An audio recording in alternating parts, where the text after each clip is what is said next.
Good morning, good afternoon, or good evening, depending on where you're watching. Welcome to another edition, an unscheduled edition of Crime Time with DutyRon. I'm a retired New York City police detective with 20 years of law enforcement.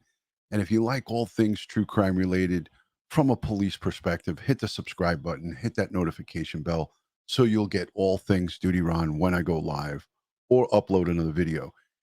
And tonight, I want to bring to you the different version, different angle, different look, the second body cam footage of Gabby Petito and Brian Laundrie's car stop in Moab by the police department. That is a police department that is only 18 members strong. They've got 15 or I think 8 on patrol and a total of 15 sworn members. So this is the second body cam footage from the bearded Moab police officer. He was the guy who was speaking also to Gabby and to Brian. He approaches on the driver's side. The first video we saw, they approached from the passenger side. So you're going to get a look at the driver's side and some other angles of conversation. We're also going to hear from the witness.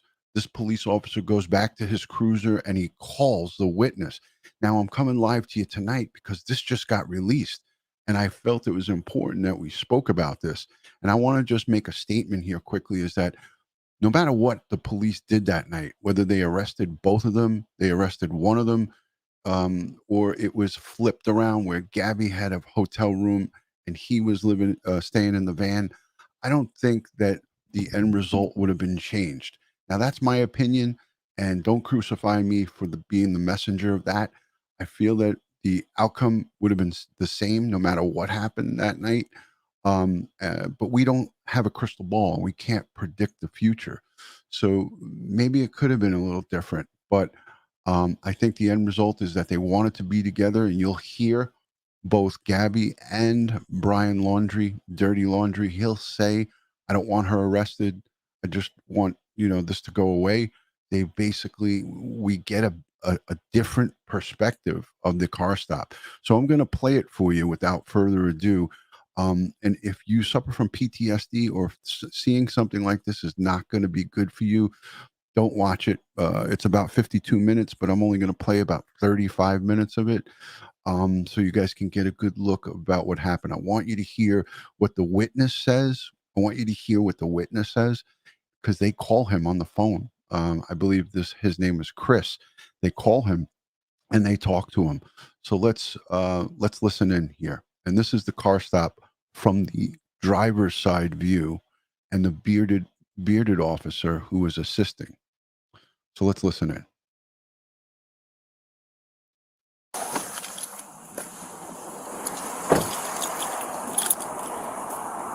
As you can see, the park police are just pulling up. Actually, the car stop was already conducted. Hold on, let me stop it. I was wrong. The car stop had already been conducted and they pulled Gabby out because as you see, when we back it up a little bit, Gabby is standing to the side. So let's play it. I was wrong. I thought I saw it the other way, but she's outside the car already. This is the backup coming.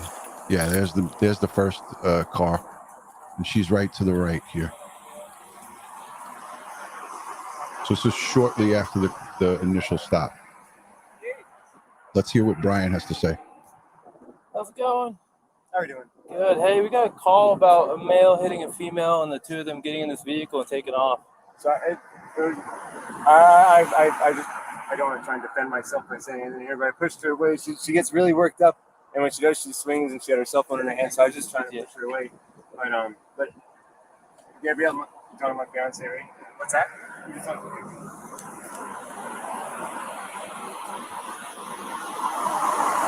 So we heard him say she gets really worked up, and now he goes over to the other officer. 10-4, field page medical will let us know if we need to head that way. If it's nothing more pressing, we'll stay here. Tell me what's going on.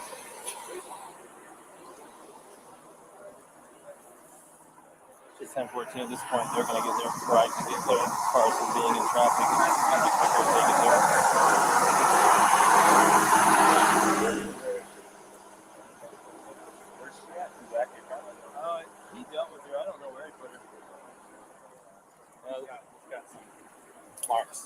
on this chin and his right eye. Is she in my car? Yes. This isn't my car. Oh, she is in here. So he got the locket. Yeah. Hey, how are you? My name's Eric. I'm with Moab Police. What's your name? Gabby. Gabby, how old are you? I'm 22. What happened? What's going on? I'm just having a very stressed morning. Yeah. Is this your husband or boyfriend? My fiance. Fiance? Is he a pretty good guy? Yeah. What happened over at Moonflower? Well, I was just really stressed this morning trying to get a lot of work done, and I was apologizing to him. I had thrown a bunch of stuff in the back, and all our bags were back there. I was just apologizing. I was like, I'm sorry that I get so stressed out because I have OCD and I was just like organizing something. Sometimes I just have a mean attitude, but I'm not trying to be mean about just straightening things up and stuff. So I was just apologizing, but I guess I said it in like a mean tone, and he got really frustrated with me, and he locked me out of the car and told me to go take a breather. But I didn't want to take a breather because I wanted to get going. We're out of water. So it kind of made you more upset. Yeah, It didn't help calm you. It made you more upset. Yeah. So then what happened? And so our goal was to come here and come refill our water. Are you guys living out of the van right now on travels? Yeah. Okay. And so it was just really. So what happened after he locked you out? I told you to take a breather. Well, he walked away to go take his own breather, but I wanted to sit in the car because all my stuff was in the car. I had to run my bag. I was working on something at the moment in the car, and he told me to just relax for a second, and I didn't want to relax, so I got really mad. I mean, I don't need to be mad. Yeah, it happens. Then what happened? And then I told him to drive and get water because I was really thirsty. Yeah. So I want to say that this is our first time of us getting confirmation that they in fact got a call about him slapping her, because you heard the first officer ask Brian Laundrie if he hit her, and you'll hear more of it now. And they're looking at injuries to her left side, a bruise on her shoulder, and then by her face. It looks like even the bottom part of her right arm here too, but they're only concentrating on that left side. Now, if she's sitting in the passenger side, that would be the side that she would get hit from if stuff happened in the van.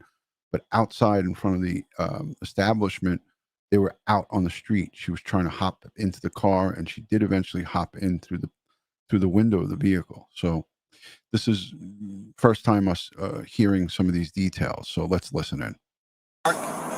She said, to be honest, I hit him first, but she didn't deny that he didn't hit her.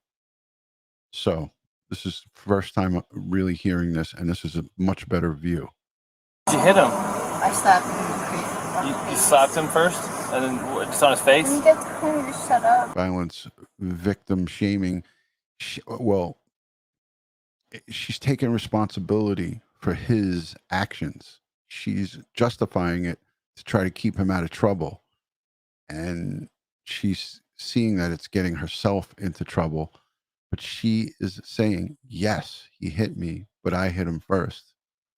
So this is sad. This is sad to see this. I guess, yeah, but I hit him first. So she said he did hit her. Where did he hit you? Don't worry, just be honest. He grabbed my face, just like this. He didn't hit me in the face, he didn't punch me in the face or anything. Did he slap your face or what? Well, he grabbed me with his nail, and I guess that's why it looks. I definitely have a cut right here, because I could feel it when I touch it, it burns. But okay. So has he been drinking? no, we don't drink. Okay. What was up with his driving? This officer said he hit a curb. I While you're driving? Well, he was driving. While he was driving, you were hitting him? Not a lot, but yeah. But that was distracting him while he's driving? Are you Not only for a second, only because I saw the lights come on, and I kind of so stupid. So she's saying she saw the police lights come on and she punched him to get his attention. she's scared big time, and she's in a panic. The officer's not letting her talk. He keeps trying to lead her. I personally, and many other officers that I spoke about with it to this situation, you know, we saw the first angle. I heard her say this in the first body cam footage. I would have let her talk more and just let her tell a story. He was kind of just leading her, and he continues to do that. Did you already tell him all this? I didn't get that far into Okay, it. so She was hyperventilating. She's a saying little that they don't drink, but at the point when you lit them up, We don't drink or anything. I was yelling at him, and then when you turned your lights on, I like kind of punched him. I'm like, you're just an idiot. she's saying was why he hit the curb. You said it was Gabby? I'm sorry, I'm really bad. It was Gabby? Yeah. Okay. You okay, Gabby? Do you have medication for anxiety you take or anything? No. Do you take any medication for any I just do yoga and try to meditate and stuff? She said, I just do yoga. So she never says that she has got any prescribed medication. And she says she just does yoga. But you tend to have a lot of anxiety and stress. I have a lot of anxiety. And what's his name? Is it Brian? Is he usually pretty patient with you? Yeah, but it just makes me upset. I know that he definitely gets frustrated with me a lot because I have a lot of anxiety, and he definitely has anxiety too. Oh, that could be a bad combo if you both have anxiety. So she confirms they both have anxiety. You know, I have anxiety too, and you know, my girlfriend, We work together. my girlfriend's really, really calm, and she has a way of taking my anxiety and bringing it down. But my ex-wife, that's why she's my ex-wife. I'm just sharing. I know it's a little personal, but to help you understand, we would feed off each other's anxiety and it would spiral. You know what I mean? And it doesn't matter how much I loved her. It may be bad for your soul. Just saying. I'm not telling you what to do with your life, but if you know you have anxiety, look at the situations you can get in. You know what I mean? And we're not here to be mean to you or anything. Well, you know, there's a first time, and then it usually. We'll go see what Brian's saying, but I think you've heard everything now from. Quick question. You said you were hitting him in the arm. Did you grab him? Okay. You want to come stand in the shade? You can get rid of the call, man. Yeah, I know the struggle. So you don't drink or anything? No. Okay.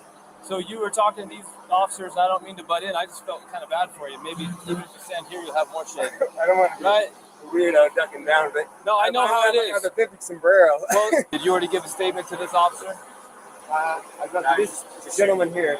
Yeah. And this So who's speaking here is the officer with the beard. gentleman noticed that you had some marks on your neck. Yeah. And she's got some marks on her too. So we're just trying to figure out what all happened. And I know you've probably already told your story. But this officer is probably going to be the one handling the whole case. Do you want to listen to what he has to say, and Yeah, and then you tell him what happened, will you? If you don't mind. Start at the beginning for me. See if it sounds the same. I'm going to turn my car, get this noise out here. Oh, it doesn't. No, leave your office on. For the past It could be hot, though. week or so, traveling around. And the flies here, like being intense.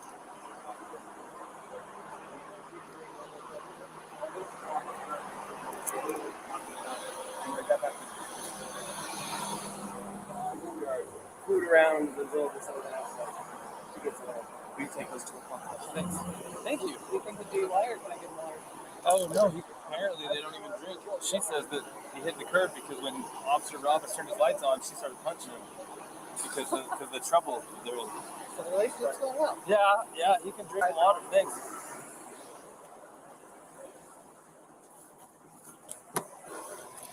Doesn't seem super cold, but maybe. You want Gatorade? You want water? I got some water. Yeah, you have water. Prefer water? I'm sorry, I only drink water. I don't blame you. She said she only drinks water. She didn't want the Gatorade.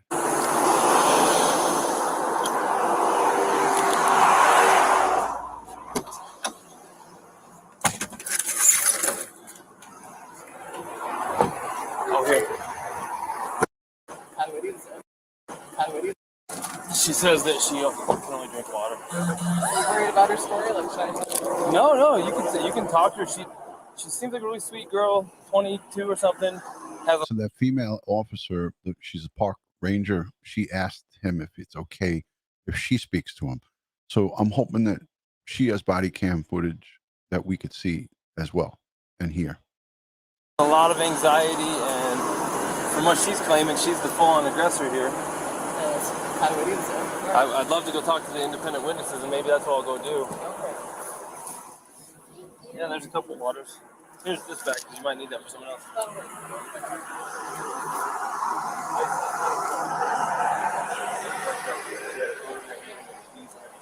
She wanted another key rings, phone. And I was on the keys because I didn't want to go anywhere. And my big fear is I don't have my phone. I don't have a phone. So she goes off without me. All right, I'm on my own. So I was saying, let's just go for a walk. And she was trying to get the keys for me, so I was just going, just wait back up. And that's when she hit me. And I didn't get. I don't want to pursue, but I didn't get really physical. I'm just trying to keep her away and not get hit. And then I got really loud, and I just like, here's this tension. I was going, back up, get away, just get me. Okay, so you said you pushed her to create some distance, obviously, right?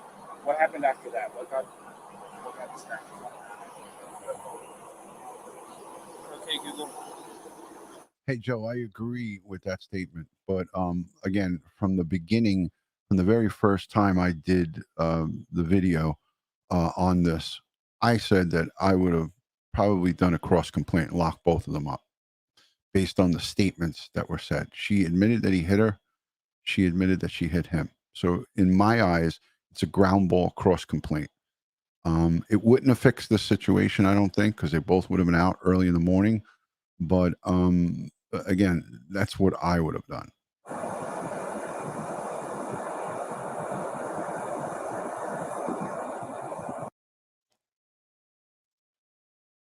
Police, how are you? Maybe if you arrest both, she might have called her parents, and we might have had a different outcome. I don't know. Their stories. Now that we're not looking for them so intensely, I was just wondering if you had a minute to just kind of repeat to me what it is exactly you saw.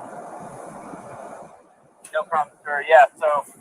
All right, before this goes, I just want to set this up. This officer with the beard called the 911 caller. That's the guy, Chris, I believe. I believe there was 2 911 calls, but this is the actual witness who saw them fighting outside the restaurant on the street. So let's listen in. This is fascinating because we didn't have access to this. This was just released just hours ago. So let's hear. This is the complainant who called 911. We all heard that 911 dispatcher goes, he says, yeah, he slapped her. What? He slapped her? This is the guy. Talking to my friend across the street near the Forest Service building, and I just noticed that this couple was sort of arguing a bit, and I wasn't staring at them, but it did catch my attention. And what I noticed is it seemed like they were sort of squabbling over a phone. I want to say that he was trying to grab her phone, and I'm not sure exactly why.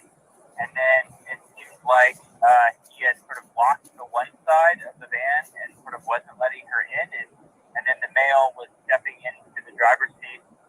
And she was trying to get into the van. And he said something about, why are you being so mean, something like that. And I remember he sort of hit him a few times. And it wasn't like slugs in the face, but just kind of like two kids kind of fighting.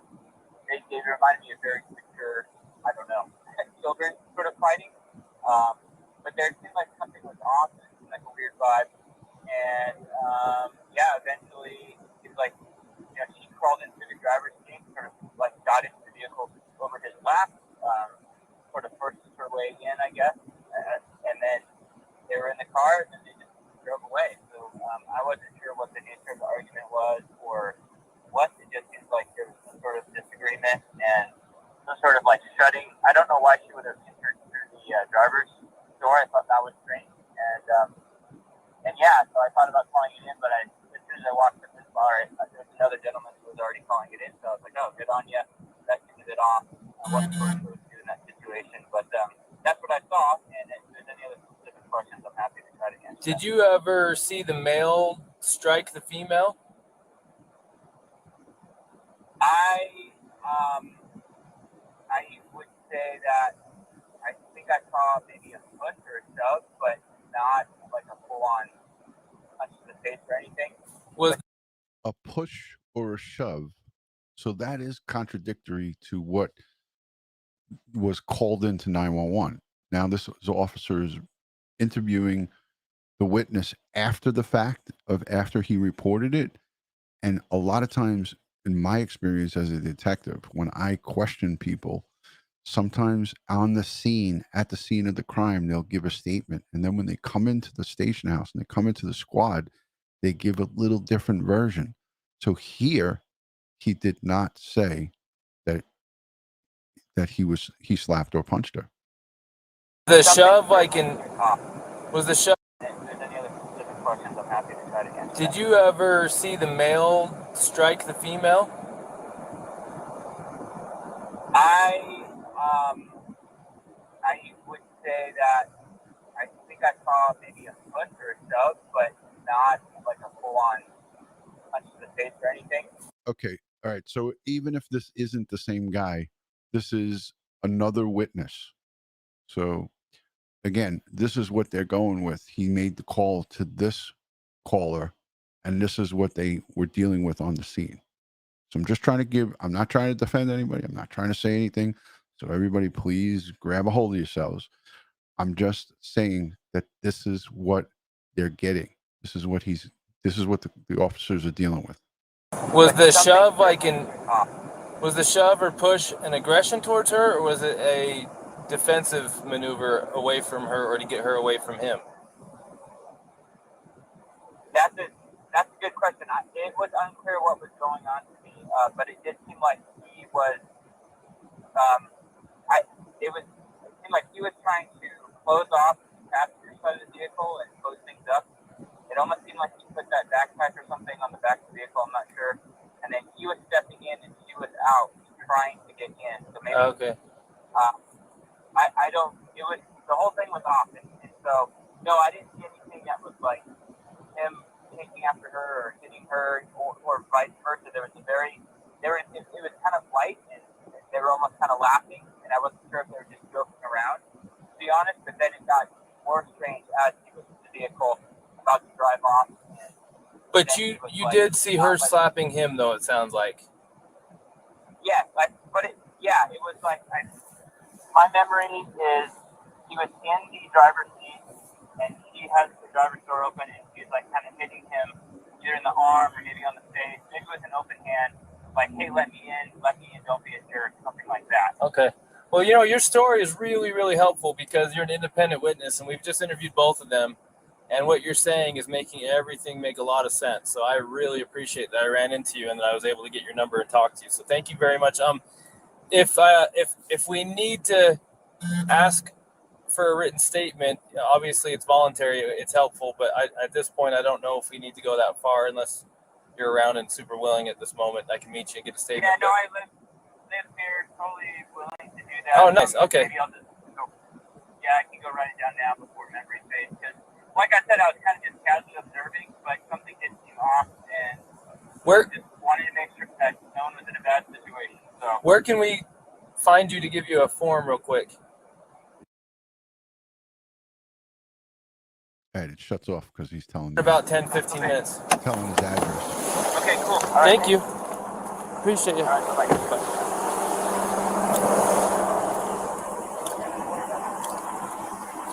Hey, Robin.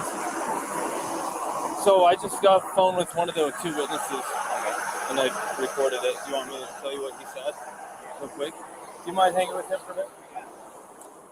So, I think we'll get away from both of them. So, he said that he never saw the male strike the female. He saw the male trying to lock her out of the vehicle. She even told us that he was trying to lock her out, told her to go take a walk. Said that she was trying to get in. She eventually couldn't get in and actually clawed her way in through the driver's door. He says, I don't understand why she's doing that. Well, I think it's because it was the only door that wasn't locked that she could get. Joe Murray, correct me if I'm wrong. This to me is the turning point for the decision that they made. They apparently didn't make the decision off of the 911 caller who said he saw him slapping her. I think, in my opinion of what I'm watching, which I could be wrong, But I feel like this is where the tide turned in the decision making, because the decision is made by Officer Robbins. The officer that's talking and that was taking charge of everything, he at the end, you'll hear him tell him, you make your own decision up, because this guy here said, I want to cite her and then have the law department make a decision in the morning on whether they both should be charged. And he tells him, you should make your decision here and not rely on them. So you'll hear that at the end, because I listened to this before I came live with you guys. So again, I feel, it's my opinion, that this right here was the turning point for the decision of Officer Robbins. She's trying to get it over him. She's got a phone with him. So, I guess we'll get away from both of them. So, he said that he never saw the male strike the female. He saw the male trying to lock her out of the vehicle. She even told us that he was trying to lock her out, told her to go take a walk. Said that she was trying to get in. She eventually couldn't get in and actually clawed her way in through the driver's door. He says, I don't understand why she's doing that. Well, I think it's because it was the only door that wasn't locked that she could get through. So she's trying to get in over him. He's trying to disengage from her. I guess he hung her backpack on the back probably so she'd have her shit so that he didn't have to engage with her. Everything she's saying is the same thing. I haven't heard what he said, but if that's what he said, it's also what the witness is saying. The witness says, I never saw him hit her. I saw him shove her, but I couldn't tell if it was an aggression against her or a defense against her as far as her, being the aggressor. So at this point, unless the guy's screaming that he needs to go to jail and did something to this girl, it sounds to me like she is the primary aggressor. Yeah. Now, the problem with her being the primary aggressor is in an instance of domestic assault, be it a male or be it a female, we shall arrest. Now, it doesn't necessarily mean they have to go to jail. We can do a citation if it meets one of three criterion, which one of them is that we can ensure that they're not going to further risk each other's safety. But the problem with that is they live in the same vehicle. That's what I was going to say. The other part of it is there was actually been injury too to the victim, which is him. Right, and I'm getting conflicting stories about why they hit the curb up here. What did he say? Why he hit the curb? Well, I watched. This is what I saw. Saw him cross the double yellow. I was doing 42 miles an hour. I was, probably 2 car lengths behind him, tapping my wheels at him, trying to get his attention. They knew I was behind him. And then after he crossed the double yellow, he merged over into the right lane, and then out of nowhere, just boom, went in the curb. So did he tell you why? He said that she grabbed the wheel and turned it real hard. She said that she was hitting him in the arm. So sounds legit. I mean, I'm sure if I'm driving and my arm's on the wheel and I'm getting hit in the arm, I'm probably pulling out the wheel. Yeah. And I'm sure it was a little of both. I mean, usually the truth is somewhere in between. He's probably trying not to say that he hit her because he probably doesn't want her charged with assault, domestic assault. He probably would rather say she pulled the wheel than hit him. Yeah. You know what I mean? So, unfortunately for her, we cannot, just because he's bigger and stronger, even if he's not willing to press charges, we can't treat this differently than if it was a male and female violence. Yeah. And we're going to have to charge her. And we can do a citation if there's some arrangement that can be made to separate them. And then we have to let them know that there's no contact order in effect.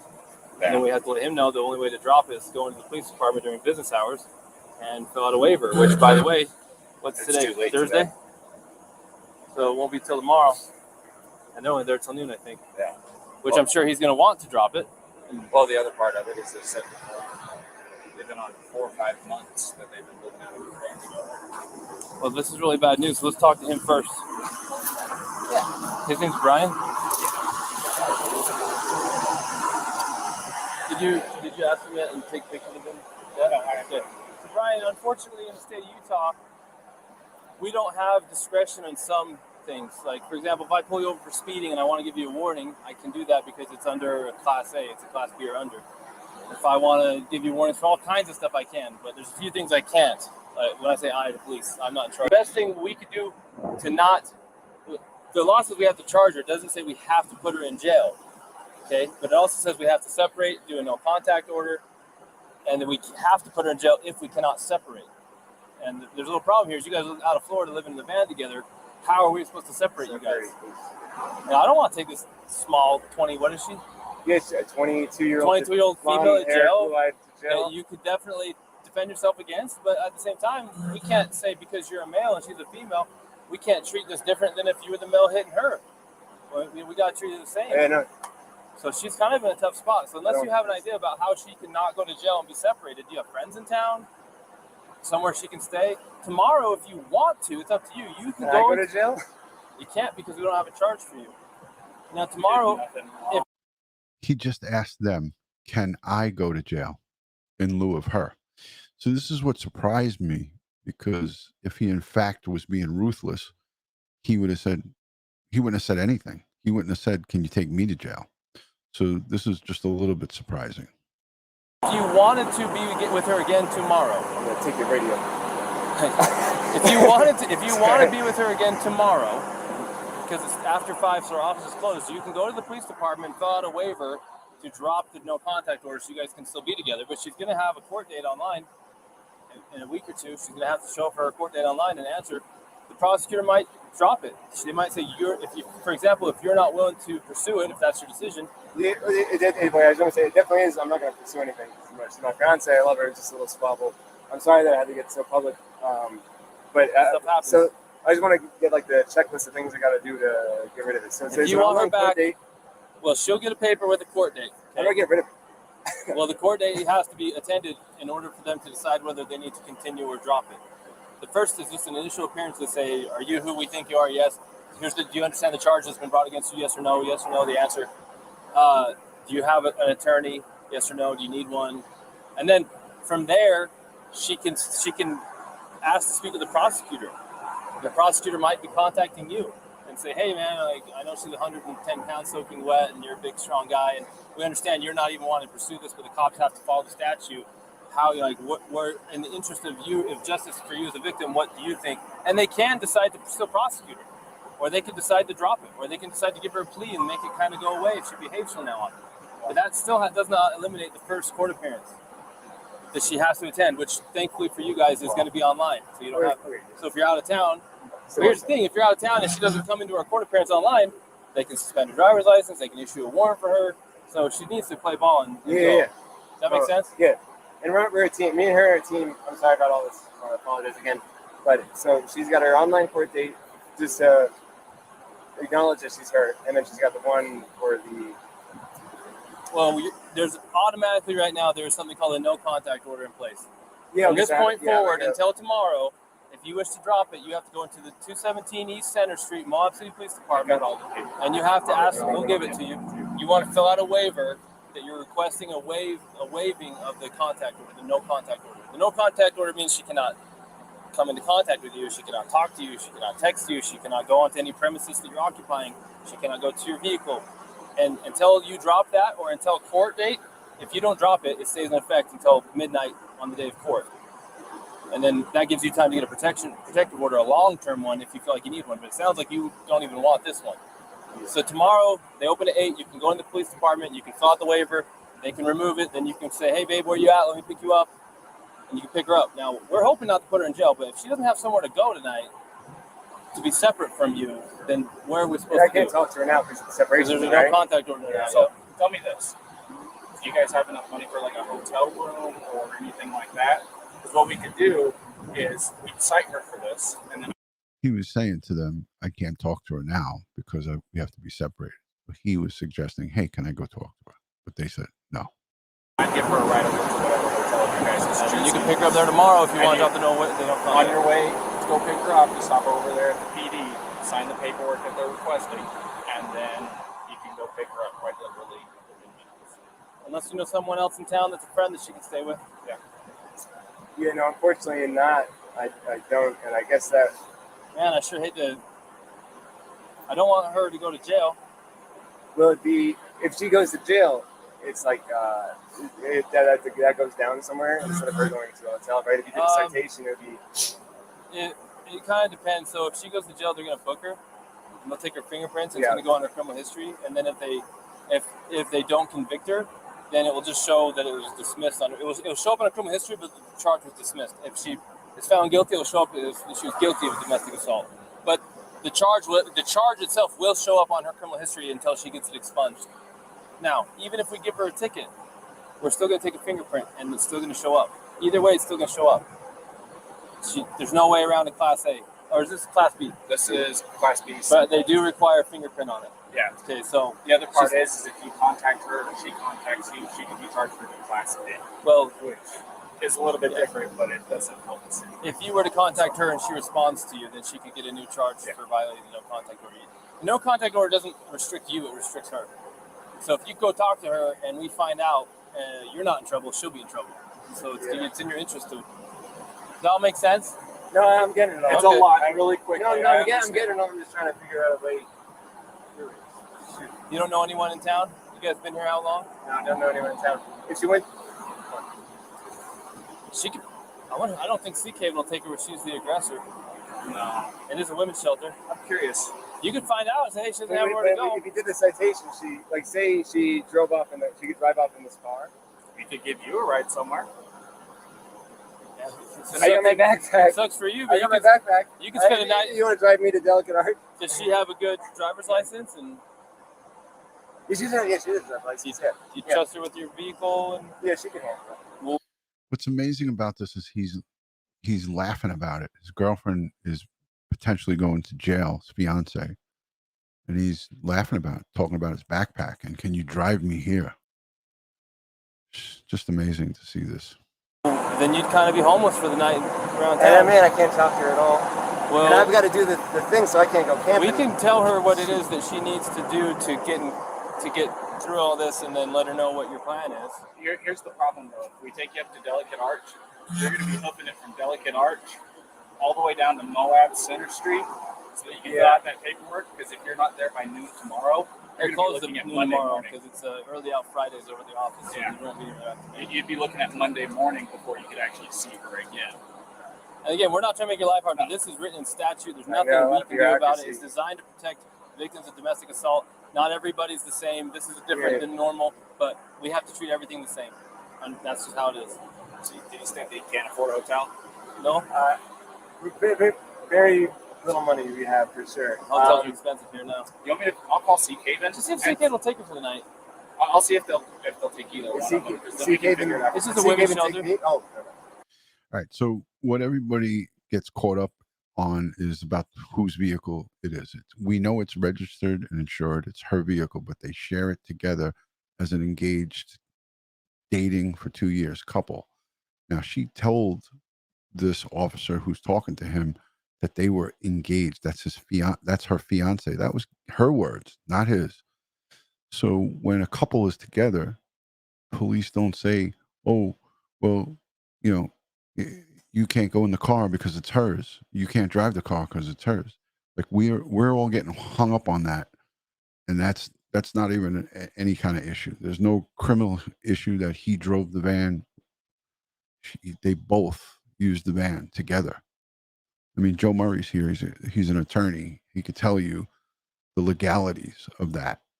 But again, this is just another view, another angle of this car stop.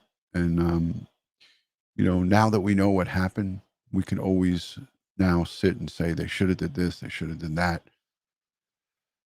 When you live together with somebody for an extended period of time, and it's 2.5 years they were living together, it's a domestic partnership.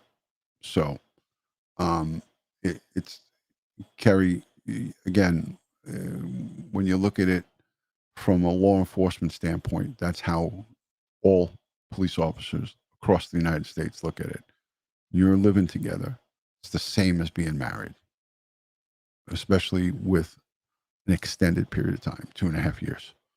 So. Actually, CK will take him as a victim of domestic assault. CK will take you, and they will help you tomorrow. And you're like a block and a half away from the PD. Let's see if CK will take him, because they actually they didn't take a guy, but they got a hotel for a guy last time. Yeah, I'll do that. CK might.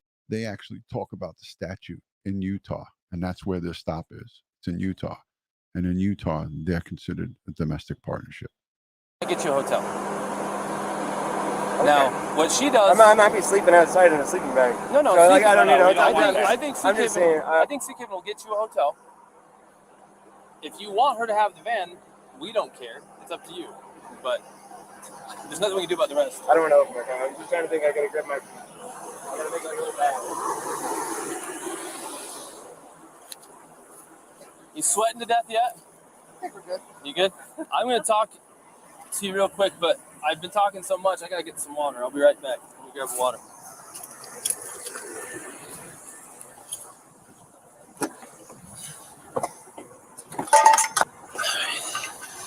Now, this is a water.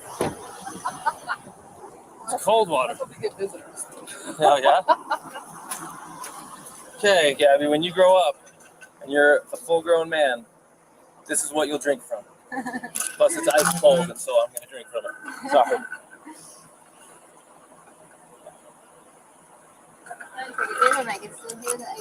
You'll probably never be a full-grown man. And then you do curls. Then you can do your curls. So, look, I'm going to speak to you frankly. I have a daughter almost your age, and I'm looking at you not so much like a suspect, but also as kind of a victim in the sense that you're dealing with some struggles emotionally and mentally at your age. He just told her he was looking at her as a victim, but she winds up at the end of it becoming the actual perpetrator on paper. So against this scumbag, Laundrie. Probably they'll work themselves out as you get older. There's a lot of angst at your age, and I remember being your age too. And hopefully it works itself out. But the stuff you did today that contributed to this, because you both contributed to this, is as a result of your inability to cope with the anxiety and the stress that you're having. So in a way, you're kind of a victim of this. I think you would have done better if you had the skills to do better. But you don't learn skills until you learn skills. And you don't have enough life experience yet to know how to navigate everything. Like, I don't either, but I can navigate what happened. If I was in your shoes, I could handle it different because I'm 39 years old. I've been through it. But I've got a lot of life lessons to learn still because I'm like my dad and my grandpas, they know stuff I don't know, right? They can do stuff I don't know. So in a way, I'm just letting you know that we sympathize with you. But based on what you've said and based on what our witness has said, and even based on what your fiance has mentioned, trying his very hardest not to have you in any trouble, he does have marks on him that witnesses say were caused by you slapping him. And that even you say you slapped him and were aggressing him first.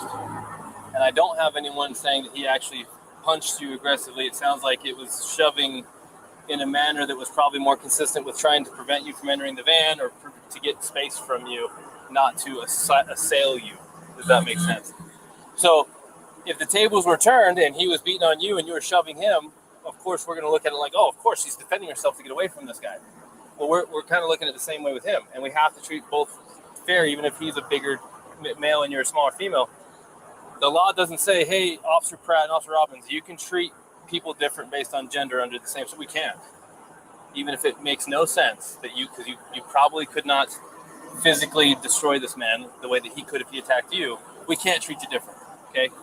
So all that long-windedness I'm giving you right now is leading up to the fact that if I pull someone over for speeding, I have the right to give them a warning. I have something called officer discretion.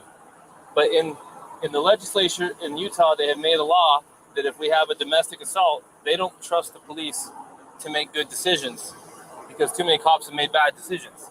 So they say, we're not going to give you discretion. We're going to write a law that says if you have a domestic assault, whether it's male on female or female on male, whoever the primary aggressor is has to be charged. No choice. You don't get to give them a warning. It doesn't even matter if they barely hurt at all and the guy doesn't want to press charges or the girl doesn't want to press charges. We don't have a choice. We literally have no choice. He does not want to press charges. He says you guys are a team. He says you're his fiance. He says he loves you. He says he doesn't want anything to happen. But we're explaining to him that we don't have any choice in this. So we're trying to get a local victims advocacy group called Seek Haven to get him a hotel for the night so that you can have the van, because they won't give you the hotel because you're the one who is the primary aggressor.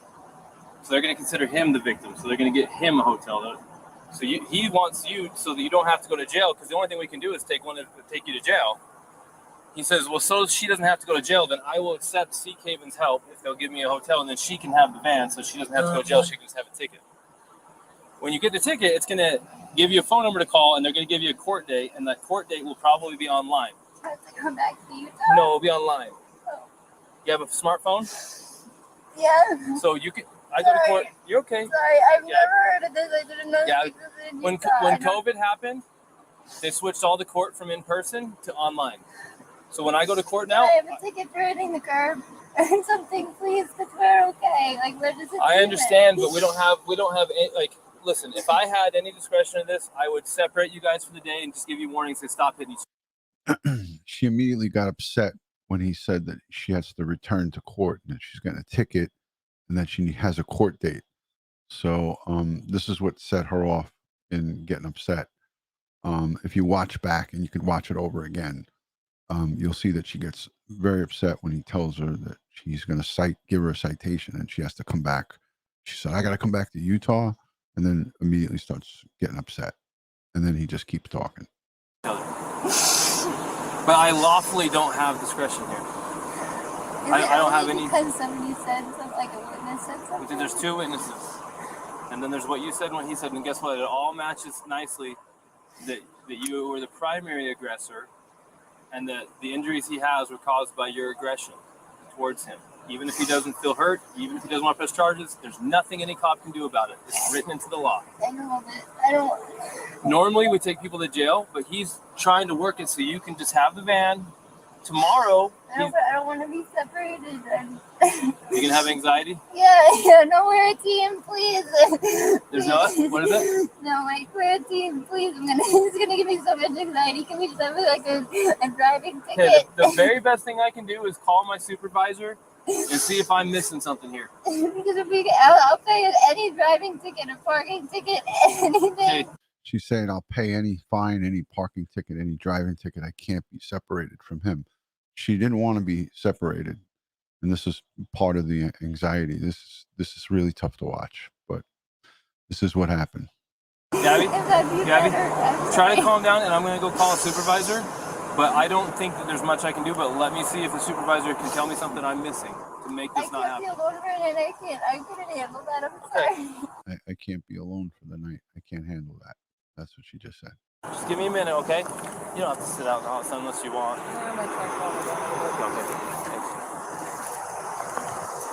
I want to see this female's body cam. I'm hoping that it was on and active.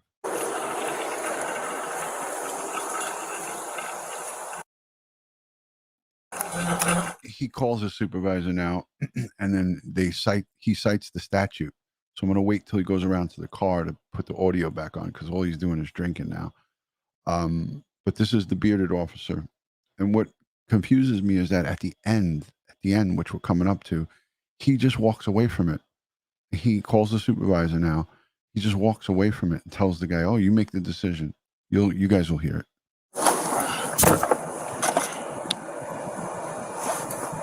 Meanwhile, he was handling this whole thing, it seemed like.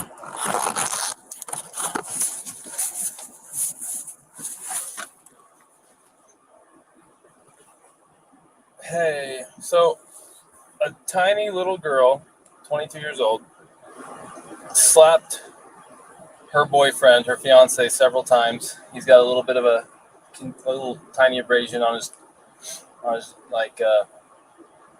chin, on his jaw. They got into a van and drove off. He got called in by there's one caller and then a witness. Got them stopped. The story from the witnesses matches the story from the female, matches the story. So he just clarified it. So, again, I'm watching this for like the second time. He said there was a caller and a witness, and he's telling the supervisor that he's going on the witness's statement, not the caller. So the caller was completely different. The caller said he's slapping her. He said he slapped her twice. So here this officer confirms that he's going on the witness, not the caller statement. To the male, she fiance several times. He's got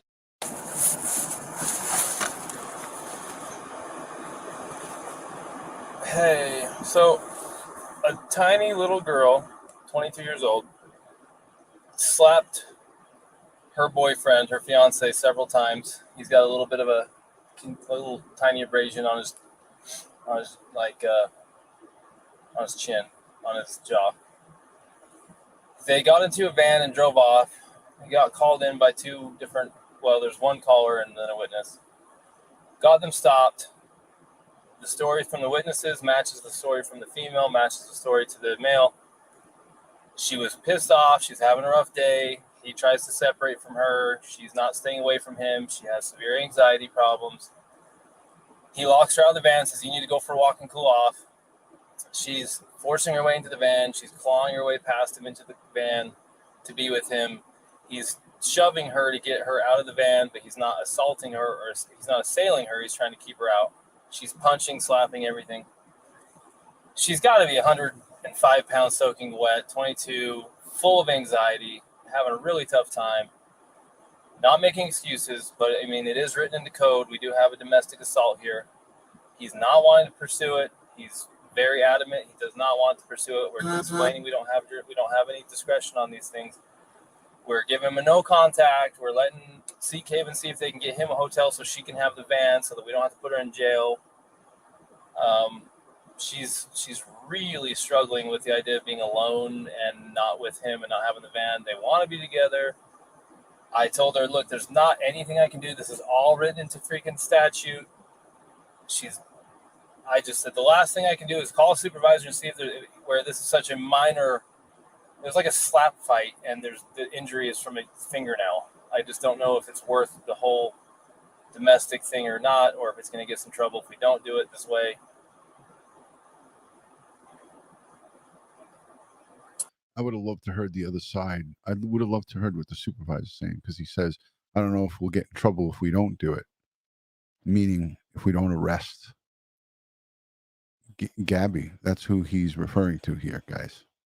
So, hey, in the chat, if you don't want to get blocked, please, we all are frustrated. We're all not happy with the outcome of this. But if you are disparaging towards the police or towards anybody in the chat, you're going to wind up getting blocked. And I don't want that to happen. I want us all to be able to express ourselves, but let's just do it with a little bit of respect here. All right. And again, I get it, guys. But we're going to go back and review the chat, and hold on a second. Go back and review the chat, and again, it is what it is. So let's let the rest of this play. Well, they don't want to, but I told them that unless I get some kind of permission some other way, I'm pretty sure this is just statute and that we have to separate you.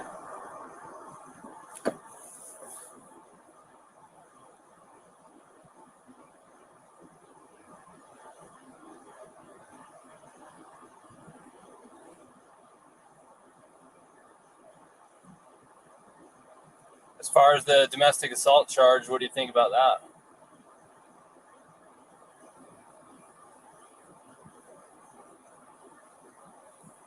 Well, I mean,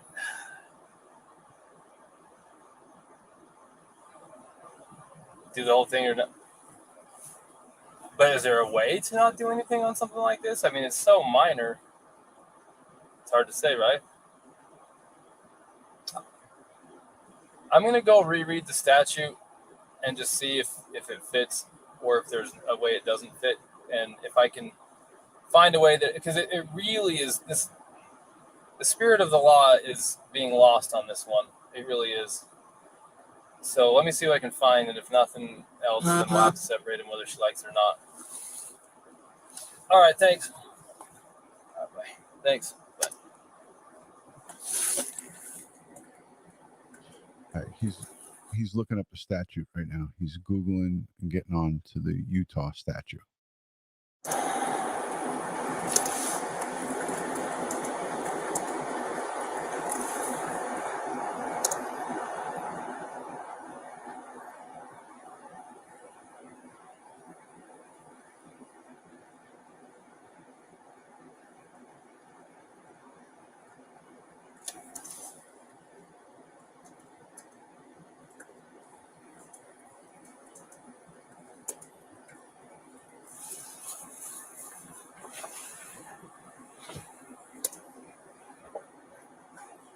bodily injury means physical pain, illness, or any impairment of physical condition.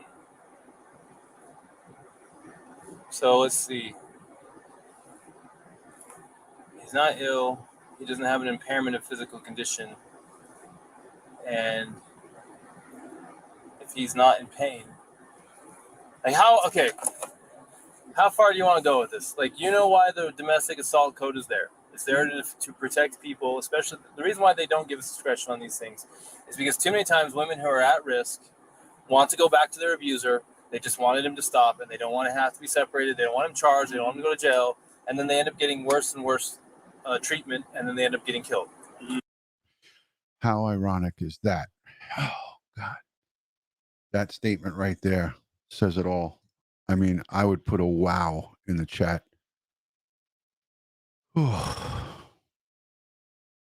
That's chilling. In no go with this. Like, you know why the domestic assault code is there? It's there to protect people, especially the reason why they don't give us discretion on these things is because too many times women who are at risk want to go back to their abuser. They just wanted him to stop, and they don't want to have to be separated. They don't want him charged. They don't want him to go to jail, and then they end up getting worse and worse treatment, and then they end up getting killed. Mm-hmm. In no way, shape, or form that I can perceive does what happened here, a little slap fight between fiancés who love each other, want to be together. Can I perceive that this is going to digress into the situation where he's going to be a battered man? Right. But then again, I don't have a crystal ball. He said, and then again, I don't have a crystal ball. This is just shocking to hear. So I was looking at I was talking to the assistant chief to see if there's any way to just go less than than the full force domestic assault route. Right. And he says, look, I mean, you either go all the way or you don't. And it's like, okay, but under what circumstances can I not? And really the only time I cannot is if it doesn't fit. If it fits, then it's in the law, then you have to do it. So I went and I looked at the code for assault, because this is an assault enhanced with domestic assault.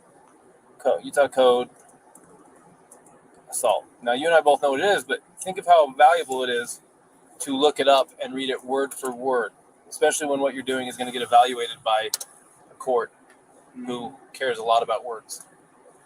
Words are there for a reason.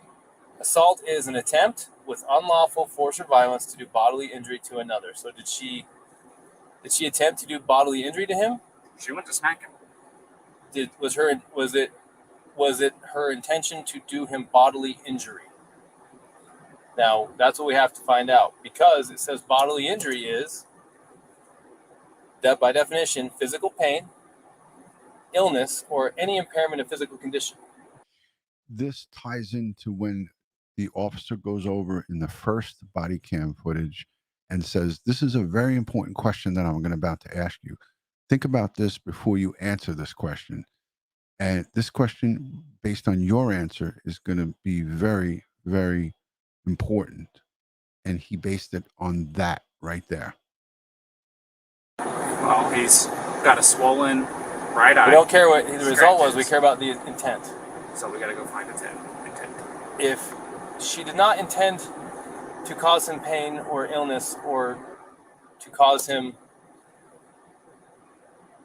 How many saw that first body cam footage where he opened the door up and said, now, Gabby, take your time in answering this, just by a show of hands, by putting a 1 in the chat. If you guys remember that, that's why they asked her that question, based on this research he did on that mobile MDT, the mobile digital terminal.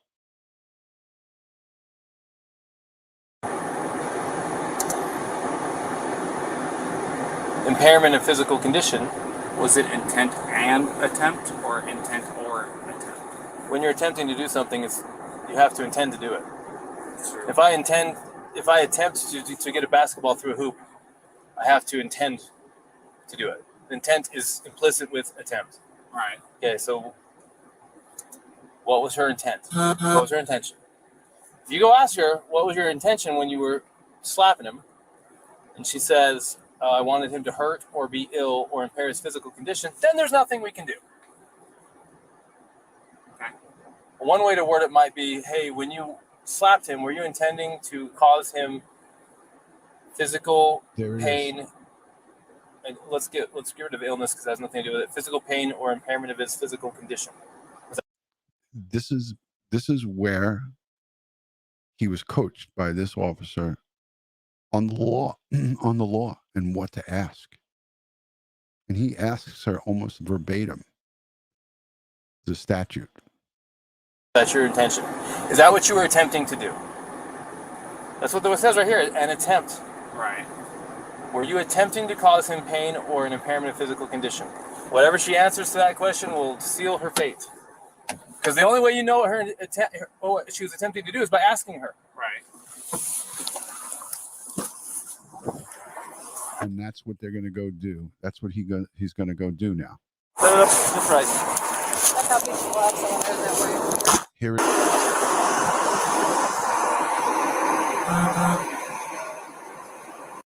This is a prime example of a small police department. Now, I'm not saying that these guys didn't go the extra step to read the statute and to know the law, because part of being a cop is you got to know the law. But in New York and in some of the bigger cities like Los Angeles and Miami and Chicago, we see this so routinely, and we know exactly what to do, and we know what you got. Our supervisors, like Sergeant Cannon, would come onto the scene and be like, "Hey, what do you got?" And you would know right away what you had. These guys probably don't see this too often, so it's obvious. But what I commend them for is that they went and looked at the law. But we are looking at fast forward of what happened, and these guys didn't have a crystal ball, and they didn't know that this was going to come to such a bad end. That you have to put that into play here. These guys did not know it, and if they in fact did know that that was what was going to happen, they wouldn't have let this just go. They would have probably locked them both up. So let's let the rest of this play. The guy makes his statement. The bearded officer makes the statement to Officer Robbins and says, he talks about the court and the legal department. So listen to this carefully. I can't say that she openly admitted to me earlier that she was striking him in the arm. He said that she was striking him in the arm. He said she was, and that's what caused him to hit the curb. She said that she grabbed her.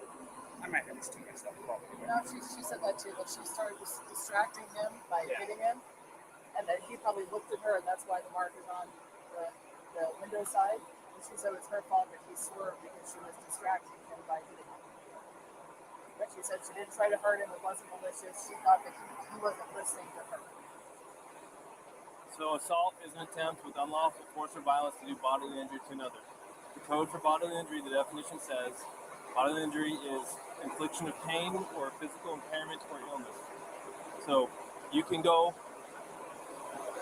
Now I'm recording, and society and the judges and everyone can judge me for this. I am looking. Wow. He just said, I'm recording and society can judge us and me for this. Did anybody hear that? By a show of hands, put a 1 in the chat if you heard that, because if you didn't hear it, I'll put it back. Did everybody hear that?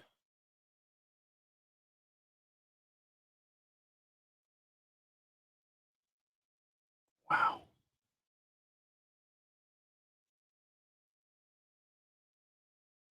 Or physical impairment or illness. So you can go. Now I'm recording, and society and the judges and everyone can judge me for this.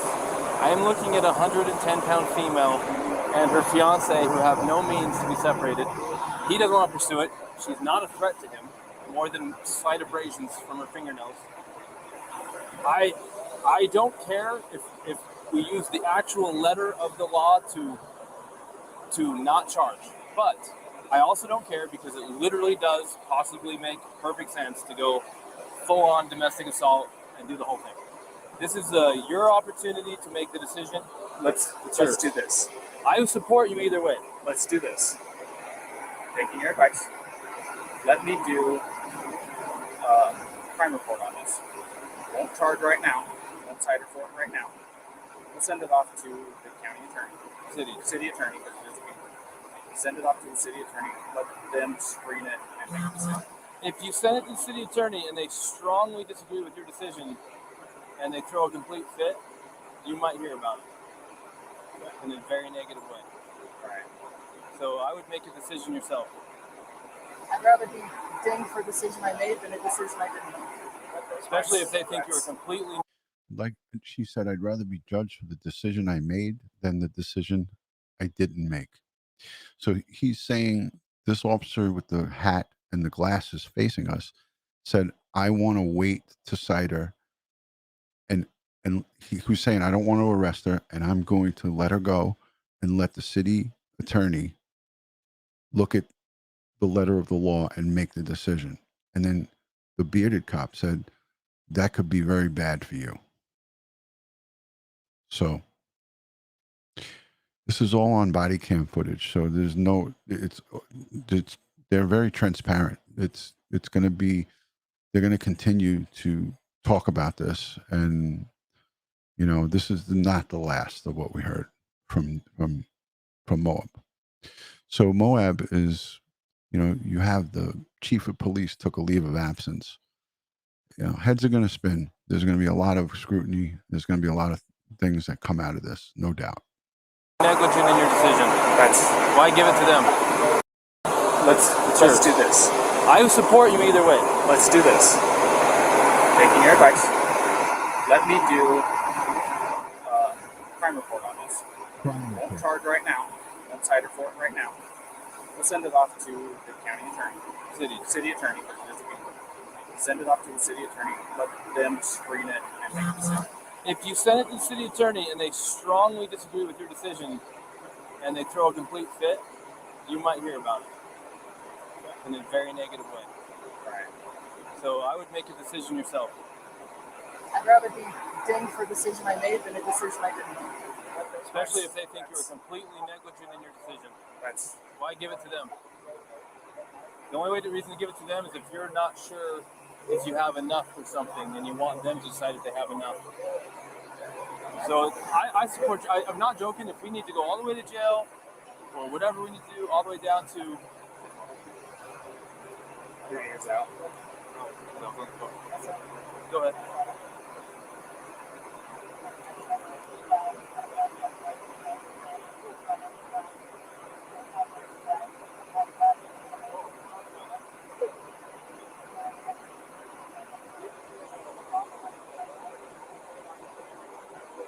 I better go on that. You got this? I'm making this decision. I'm going to cite him. I'm going to go follow through the process. Would you feel more comfortable handling that guy? Yeah. Go handle that guy. Do I handle that guy? I go handle that guy. Okay. If you're more comfortable. Well, it's 6 one way, half dozen the other. It's up to you. I mean, it's a headache whether I go left or it's a headache whether I go Look, right. another option is to not charge them but separate them for the night. If they find themselves together again, what is it to you? You separated them. You provided for his safety. If he doesn't have enough sense to stay away and you got him separated, it's on him. You can't babysit them all night unless you put her in jail, so it's up to them to how You can separate them and say, don't let this go off till tomorrow. If they don't let it go off and we hear about it, we'll hear about it. They're camping in the park tonight, we'll let you know. And if there's some fighting going on, you already was Mr. Nice Guy. You already gave him a chance. What you can't do by law is separate someone and say, if we hear from you again, we're going to arrest one of you. Because then if one of them really needs help, they may not call police and get help. The law says you cannot, literally, you may not say, if we get more problems with you guys tonight, one of you is going to jail. You can't threaten like that. If it's true, because it will stop someone from wanting to call the police to get help. Does that make sense? Right. So go full or nothing or in between and separate them and kind of give them the nod, the wink, like, hey, just stay separated. It's up to you. I'm going to go handle that. You got very capable help with you here, and I trust you. All right. Call me if you have any problems. Wow.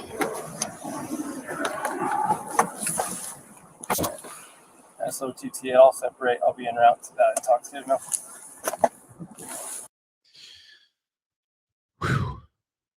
All right. That's that. I'm way past my bedtime. This is definitely a different view. We all have our opinions on it. We don't have a crystal ball to know what happens in the future. That's the thing about policing is you got to make a decision in a split second, in a short period of time. In this case, it was an hour. They really went back and forth, but they didn't seem certain 100% on what to do. That bearded officer was not a supervisor. He may have been a senior officer, but he was not a supervisor because he called the supervisor. Right. So again, I appreciate everyone taking the time to listen to this. I want to say thank you to everyone newly subscribed to this channel. We've reached over 100,000 subscribers. I appreciate everybody having faith in this community. We try to be fair and unbiased. Again, I'm giving this to you as it's coming to me, and I will do a follow up on this. But really, finding fault in anything that went on during that stop, based on what happened to Gabby Petito, is not fair because they didn't know that he was going to kill her. That you would have to take every interaction with the police and say, well, this person has the potential to kill somebody. You can't do that. You have to take it for face value. It's not necessarily what we want to hear, but at the end of the day, there's a lot in policing. There's millions of domestic violence calls, and some of them are very, very minor, and others are very, very serious. So as I like to end all these live streams, God bless the world, God bless the United States of America, and God bless each and every one of us, but especially all victims of crime and their families, and especially the Petito family at this time. I send strength, positive vibes, and prayers to them so they can find healing and love going forward. Guys, good night from New York. Thank you for watching.